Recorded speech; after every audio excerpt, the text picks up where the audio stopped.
Assalamualaikum warahmatullahi wabarakatuh. Nama saya Ahmad Baik Wibowo dari kelas IF 4812 ingin mendemonstrasikan eh, pengerjaan solusi untuk tugas CLO 314 kalkulus. Baik, langsung saja. Sebelum itu, mohon maaf terkait pencahayaan ruangan saat ini tidak ada yang memungkinkan untuk yang lebih baik. Baik, nomor 1A. Nomor 1 kita dikasih fungsi skalar ini multivariable functions, dan diketahui titiknya tuh di P yang dimana itu 1,2. Pertama, kita nih disuruh hitung vektor gradien. Berarti kita di sini tanyain ini nih. Ditanyain kita tuh f x y. Bentuknya secara vektor gini nih, gimana sih komponennya? Nah, untuk menjawab 1A diperlukan dulu mencari turunan terhadap x-nya, x, y. Ya baik. Untuk turunan terhadap x berarti y kita anggap konstan.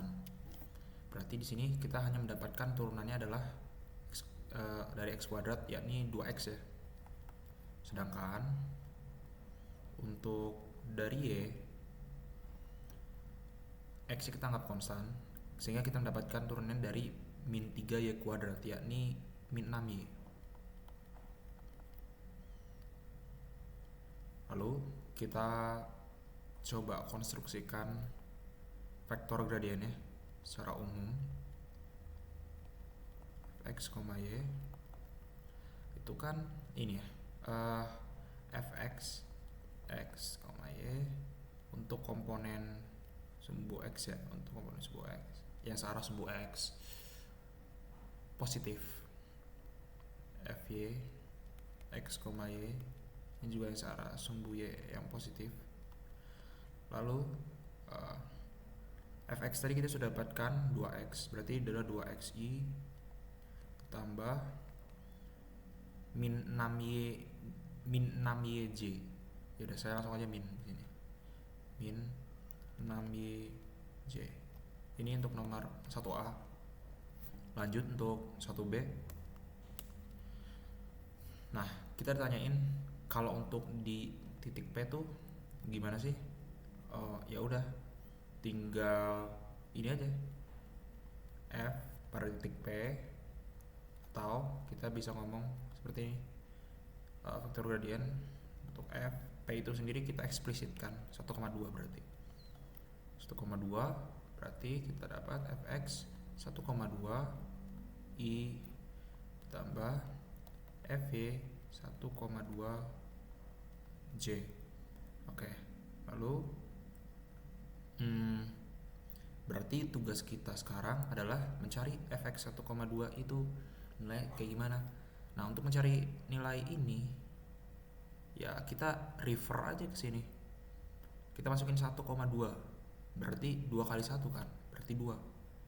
2i tambah fy 1,2. Kita x, y min 6 kali 2 berarti min 12j. Ini saya langsung aja berarti min 12j. Nah, ini untuk nilai gradien vektornya di titik P ya, adalah segini.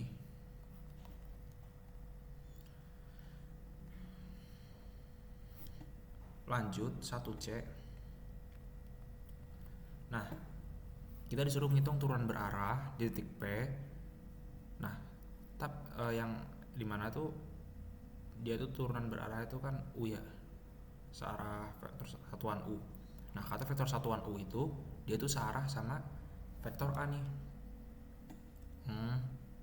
Berarti arah vektor u satuan tuh sama lah kayak arah ini vektor a. Arahnya tuh ya ngikutin komponen 3,4 ini. Nah, tapi kita nggak bisa semena-mena ngomong bahwa nanti tuh komponen U juga 3,4. Nggak bisa ikut lagi tuh.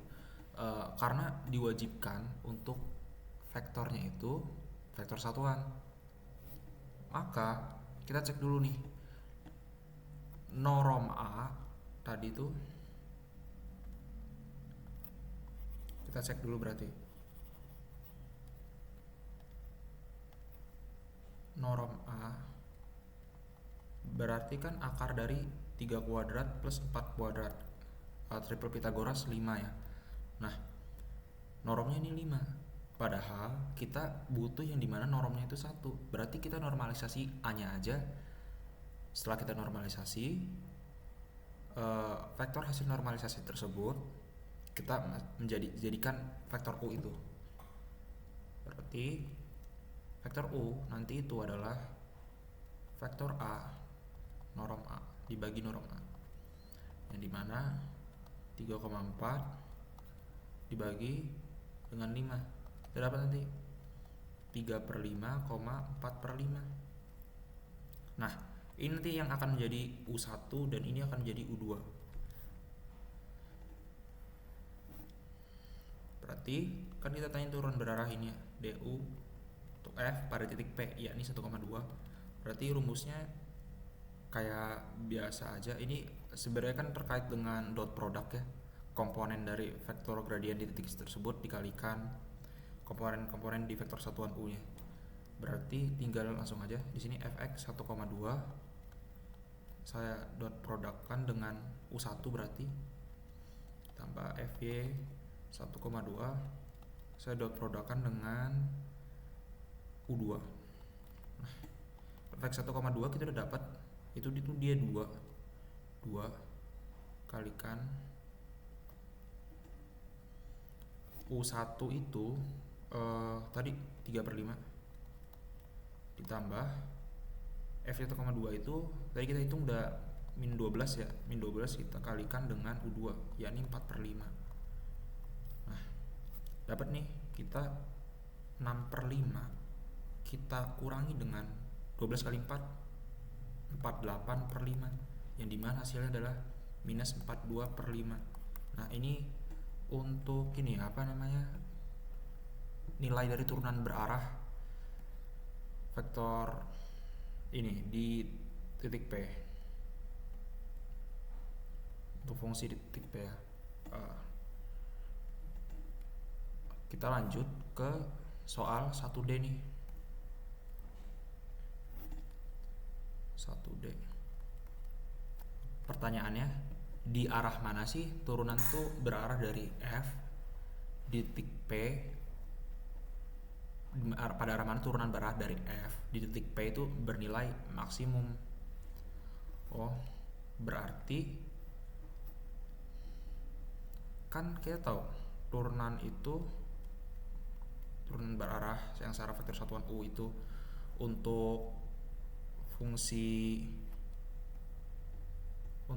F pada suatu titik x 0, y 0 katakanlah, itu kan rumusnya kan dot product, berarti dia tuh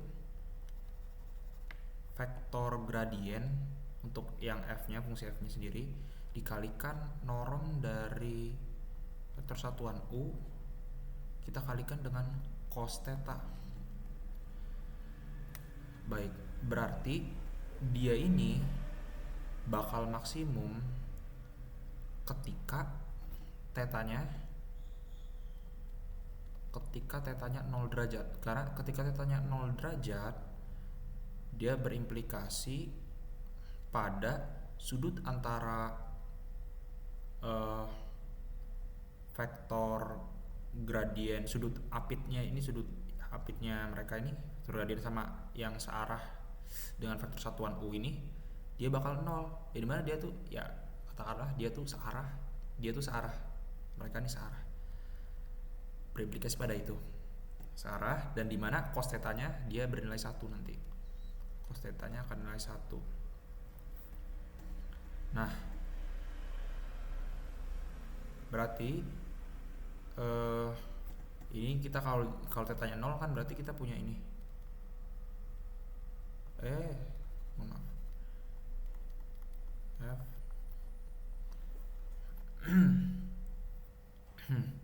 norm U itu 1 kan, 1 kali 1 nanti 1.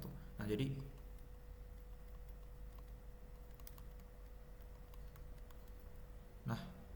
ini nanti untuk nilai turunan berarahnya akan sebesar ini untuk di titik x 0,y0 ya. Nilai max ini nilai max. Nah ini kalau saya jabarkan, ini saya ngomong nilai max di saat px 0,y0. Berarti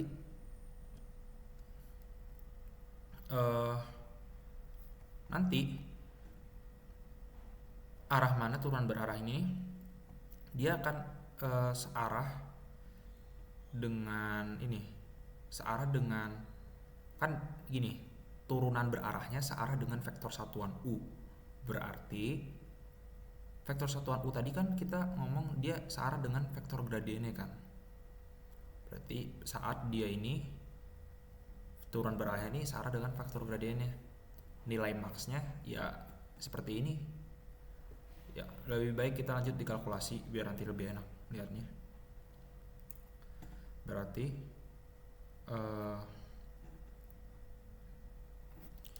dengan saya mulai dari mana ya? Ntar. Arah maksimum berarti akan maksimum.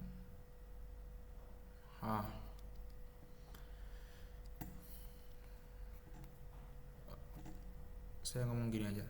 Jadi DU F1,2 akan maksimum saat arahnya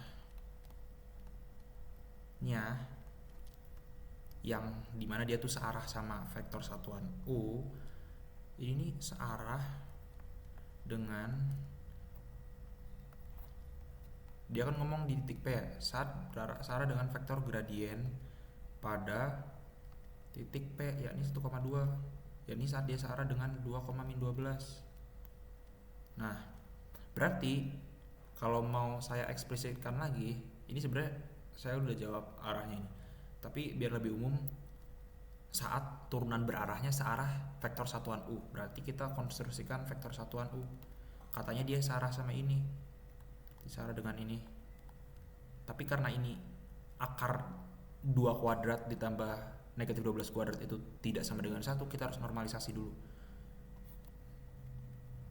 F 1,2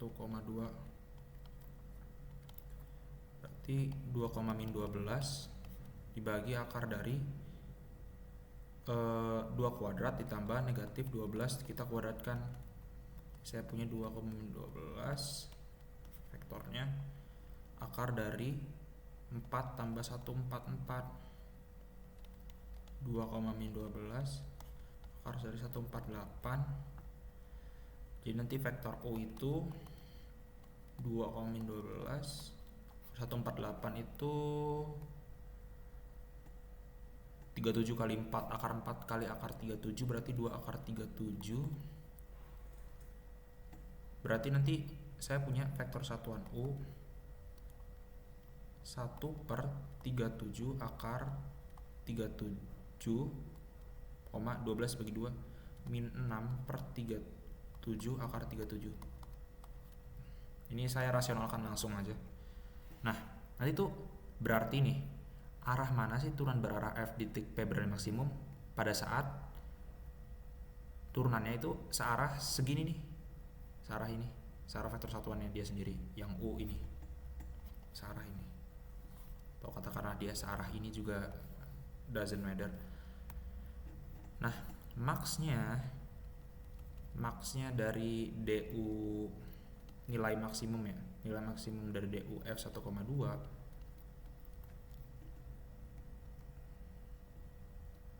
sebenarnya kita bisa ngitung aja dari ini kali ini, tapi biar lebih ini kita pakai ini aja, ini kan nilai maks saat D itu, berarti saat dia norm dari gradien F 1,2 nih. Nah, berarti dia ini akar dari tadi yang kita hitung sebenarnya. Akar dari komponen kan 2 sama min 12. 2 kuadrat tambah min 12 kuadrat sama dengan akar dari 148 sama dengan 2 akar 37. Ini nilai maksimumnya. Terkait 1D udah ya. Lalu 1E.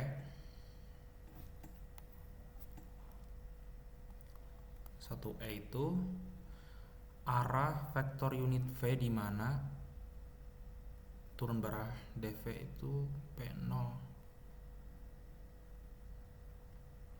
Oh, kalau gitu berarti kita tulis aja dulu dV berarti saat F-nya di P 1,2 itu 0 katanya. Berarti kalau gitu saya bisa bilang Fx dot produknya kan Fx 1,2 dot komponen V1 ditambah Fy 1,2 dot komponen V2 sama dengan 0 ya. Berarti saya bisa bilang ini kan 2 ya, tadi kita udah hitung 2 V1 min 12 kan, min 12 V2 karena tadi kita udah hitung 12 V2 sama dengan 0. Nah, kita tahu bahwa norm V nya itu katanya sih harus 1. Berarti akar dari 1 kuadrat tambah V2 kuadrat sama dengan 1. Kalau kayak gitu kita kuadratkan aja. V1 kuadrat tambah V2 kuadrat itu 1 kuadrat 1. Kita tahu bahwa gini 2V1 itu kan berarti 12V2 ya. V1 itu adalah 6V2. Yaudah, ini 6V2 kita kuadratkan ditambah V2 kuadrat sama dengan 1. 36V2 kuadrat ditambah V2 kuadrat sama dengan 1. 37V2 kuadrat sama dengan 1. Lalu kita dapat V2 ini sama dengan 1/37.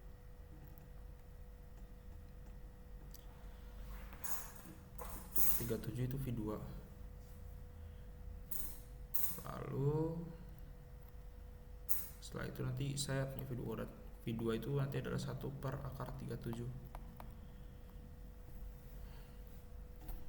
Per akar 37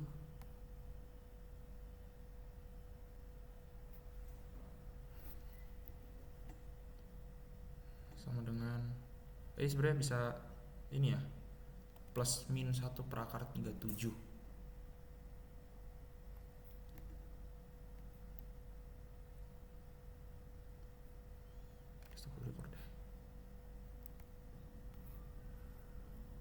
Baik, saya lanjutkan.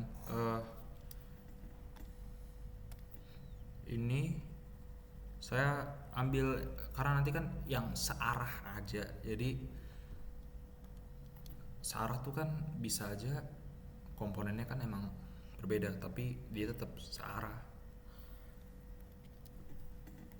Jadi saya ambil 1/37 aja di sini. Nanti V2 saya dapat 1/37 akar 37. V1 berarti nanti saya dapatkan 6/37 akar 37. Nah, jadi pada arah mana sih turun barah dari V titik P itu bernilai arah vektor unit V di mana turunan barah? Jalan secara singkat lagi, Mas. Nah, berarti saat arah vektor V-nya itu searah dengan ini, searah dengan komponen sendiri ya, ini searah dengan yang 6/37 akar 37 dan 1/37 akar 37 saat searah itu.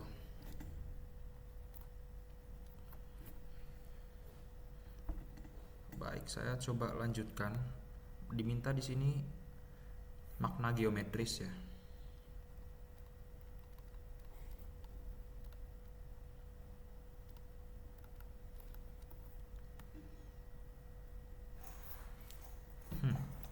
Makna geometris enaknya kita bisa melihat dari ini ya, apa namanya, dari definisi dot produknya yang tadi, vektor gradien F dot V vektor V berarti kalau konteksnya ini kali cos theta itu katanya tuh dia bakal 0. Dia berarti bakal 0 ketika tetanya itu 90 derajat nih. Ketika ini dan ini ortogonal. Ketika vektor ini dan ini ortogonal. Gradien V, F dan vektor satuan V itu mereka nih ortogonal. Berarti makna geometrisnya kalau saya bilang turunan berarah searah yang V dari F pada titik 1,2 yang searah dengan vektor V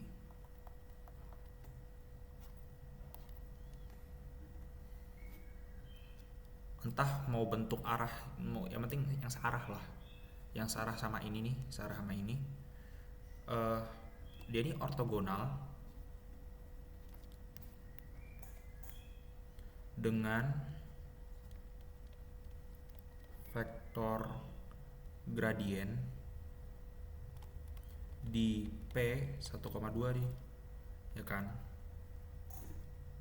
Ini secara makna geometris dasarnya singkatnya ini aja, searah dengan vektor V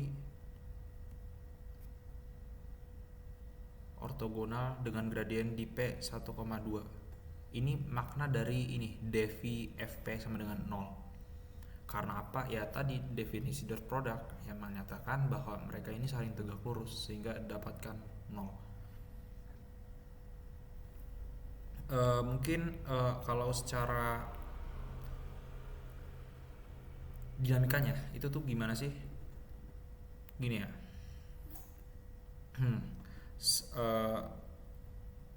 Dengan gini, V sehingga dalam arah V ini nilai.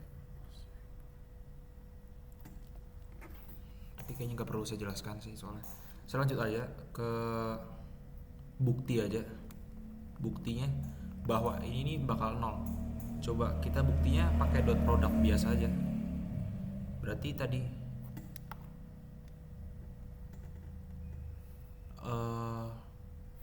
fx 1,2 kan 2, fy 1,2 itu kan min 12 ya.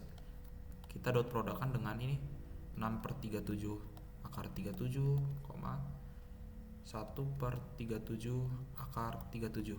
Ini menjadi V1 V2. Dia nih pasti bakal hasilnya 0. Coba aja 2 kali 6 berarti kan 12/37 akar 37. Min ini kan kali ini jadi min 12/37 akar 37. Mereka ini 0 nih.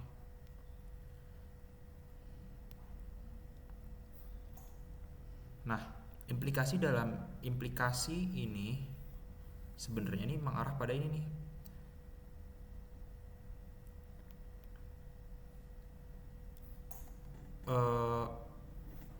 Dalam arah V ini nilai fx, y itu nggak berubah karena nih dia nih searah dengan apa ya namanya waktu itu garis kontur itu, jadi nggak bakal berubah nilai fx, y nya kalau dalam searah V yang ini searah vektor. Baik, itu aja nomor 1. Saya bakal lanjutkan untuk mengerjakan nomor 2.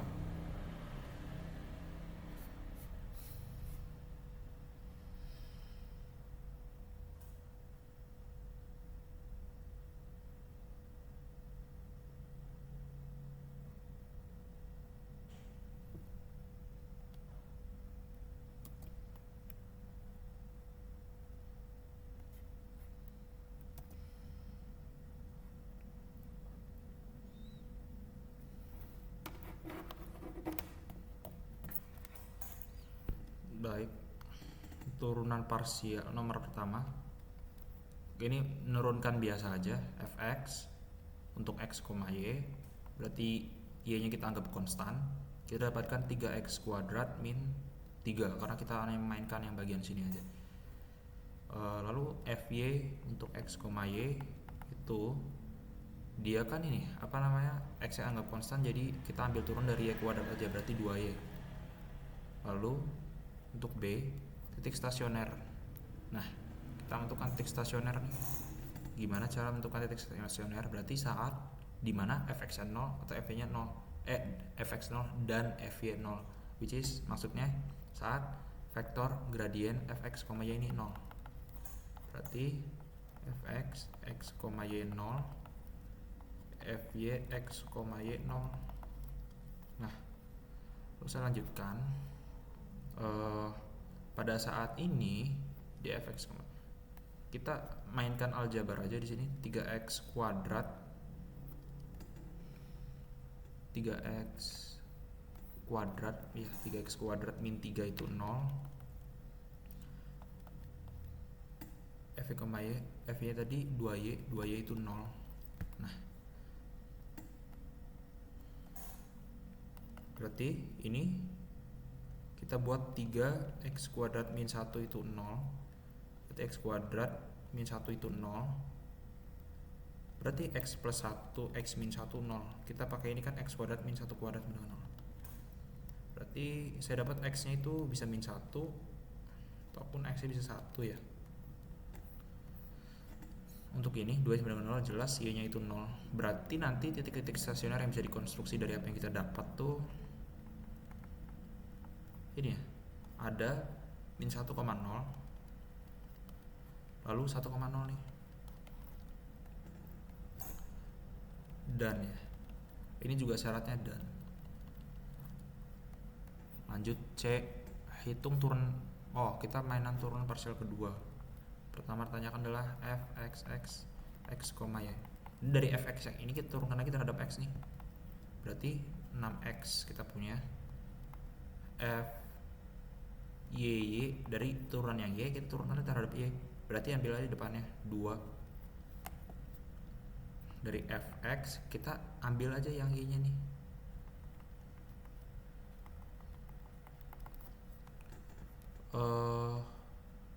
Ambil ini kan, berarti kita ambil y-nya. Ini berarti kita anggap konstan semua, berarti kita 0 ya. Berarti 0. Lalu pertanyaan D, uji titik nih. Kita justifikasi. Apakah ini minimum lokal, maksimum lokal, atau titik plana? Nah, sebelum kita masuk justifikasi semacam itu, kita harus menentukan dulu determinannya. Determinannya itu berarti pada determinan rumusnya itu kan ini ya.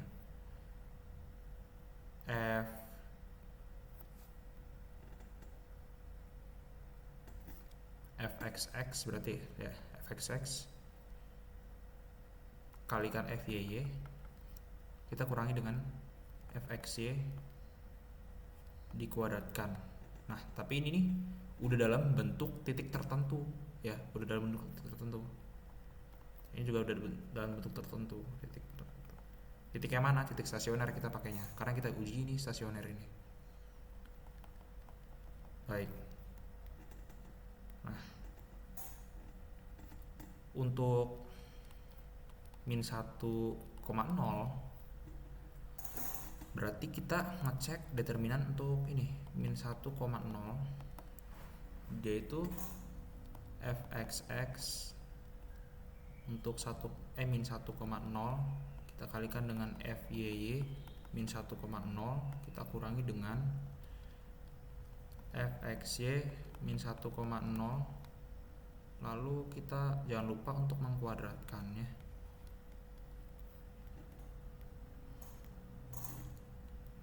Kalau udah kita hitung aja di sini. Tadi fxx itu berarti 6 kali x, 6 kali min 1 berarti min 6, kita kalikan dengan, saya akan draw pakai warna yang lebih cerah, 6 kita kalikan dengan fyy, karena ini fungsinya konstan ya, berarti langsung kita kalikan dengan 2 aja, kita kurangi dengan 0 kuadrat, udah jelas 0, berarti min 12. Nah, ini lalu untuk 1,0 kita hitung juga D 1,0 nya, berarti ini kan fxx 1,0 kita kali dengan fyy 1,0 kita kurangi dengan fxy 1,0 kita kuadratkan. Baik, fx 1,0 itu berarti 6 kali 1 6, saya kalikan dengan 2 karena fungsinya konstan. Kita kurangi dengan ini juga fungsi konstan, yaitu 0 kuadrat 0 12. Baik. Nah, kita tadi lihat nih, ini yang untuk min 1,0 determinannya dia nih kurang dari 0. Jelas dia ini bukan titik ekstrim maupun minimum atau maksimum, tapi melainkan dia ini titik plana. Oke, untuk ini dia D-nya lebih dari 0. Dan juga pada saat kita hitung fxx 1,0 itu kan dia dapatnya 6 ya, yakni dia lebih dari 0 juga. Berarti ini kondisi saat dia ini minimum lokal. Jadi untuk 1D yang stasioner tadi tuh min 1,0 nya titik plana, lalu 1,0 nya itu minimum lokal. Kalau ada titik maksimum atau minimum lokal, ada minimum lokal, jelasin titik tersebut merupakan titik kita ini aja mainan domain sama infinite behaviornya aja, sama main fungsi awal kalau mau secara aljabar kayak gitu. Berarti kan kita tahu tadi fxy nya itu dasarnya itu x pangkat 3 min 3x plus y kuadrat ya. Domainnya itu kan xy elemen of bidang 2 dimensi ya. Untuk xy nya sendiri elemen of real kan, karena berapapun kan pasti dapat dihitung. Kita lihat nih infinite behaviornya. fxy itu dia nih bisa aja menuju minus tahingga nih, bisa menuju minus tahingga saat apa? Saat dia nyata x nya min tahingga. Saat x nya dia min tahingga. Kenapa saya bilang kayak gitu? Karena di sini pangkatnya juga kan 3. Kalau makin minus berarti makin minus juga kan. 3x juga makin minus, dan kita tahu bahwa pertumbuhan eksponensial jauh lebih cepat daripada pertumbuhan linear ini. Jadi saat x menuju minus tahingga dan juga katakanlah y kuadrat tuh terhingga, itu fx-nya sangat mungkin terjadi menuju minus tahingga. Untuk fx-nya ini juga sangat mungkin terjadi untuk menuju plus tahingga. Saat apa? Saat x kuadrat x pangkat 3 min 3x itu saat ini ya katakanlah terhingga, dan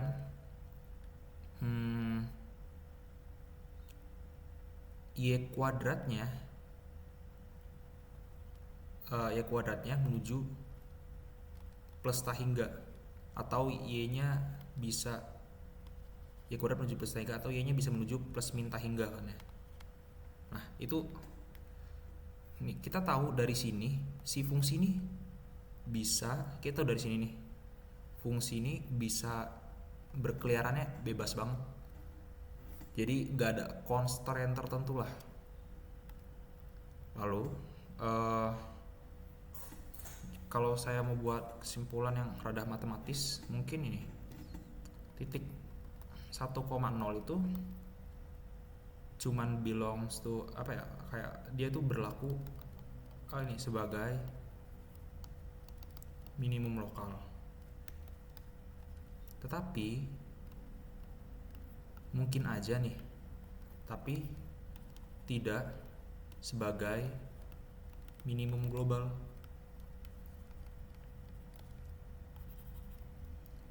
Karena mungkin aja nih, ada kuadrat x, y dari R2 sedemikian sehingga f(x, y) itu dari sini, dari ada ini nih, f, y ini ada ya nilainya kurang dari f1,0. Ini sangat mungkin terjadi karena tadi infinite behavior check kita lihat nih, si fungsi ini bisa keliarannya sangat bebas ya. Jadi nggak ada minimum global di sini ataupun maksimum global. Itu aja untuk sampai 2e. Saya mau coba buktikan 2e itu apa namanya, 2e sangat mungkin kan. Nah, untuk visualisasinya saya di sini pakai Python dengan NumPy dan juga Matplotlib. NumPy di sini saya gunakan buat perhitungan numerik dan juga manipulasi array, dan juga Matplotlib untuk graph plotting visualisasi. Ya, saya define dulu fungsinya tadi kan x pangkat 3 min 3x plus y kuadrat. Terus saya grid plotnya. NumPy-nya saya titik-titiknya min 3 sampai 3 sebanyak 200 titik, min 3 sampai 3 juga 200 titik berupa array. Kita mass grid, kita konversi jadi array 2D untuk apa? Untuk x, y ini dari array x sama array y ini. Jadi nanti ada x array 2D juga. Z-nya kita manggil fungsi ini f, kita masukin ke parameter x, y, kita pakai yang array 2D ini. Terus kita plot 3D, feature-nya saya buat 10,6, ini kurang penting. Terus tadi kita dapat nih minimum lokal itu kan katanya ini ya, minimum lokal tuh pada saat dia ini 1,0 ya. Saya warnain dengan warna merah minimum lokal, dan tadi saddle-nya atau titik pelana didapatkan itu di min 1,0 kan. Kita panggil f min 1,0 yang pasti. Saya warnakan oranye di sini. Lihat di sini. Merah 1,0, ini 1, ini 0. Nah, itu hanya berlaku lokal. Minimumnya hanya lokal. Ya ini dari daerah ini sampai sinian kalau bisa dilihat lebih jelas lagi. Nah, tapi kan mungkin aja ada yang lebih ini. Lihat di bagian ujung sini si fungsi ini masih bisa berkeliaran dengan sangat bebas.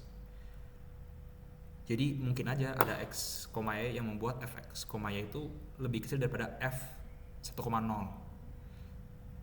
Jadi minimum lokal nggak berlaku juga minimum global. Kurang lebih seperti itu. Terima kasih.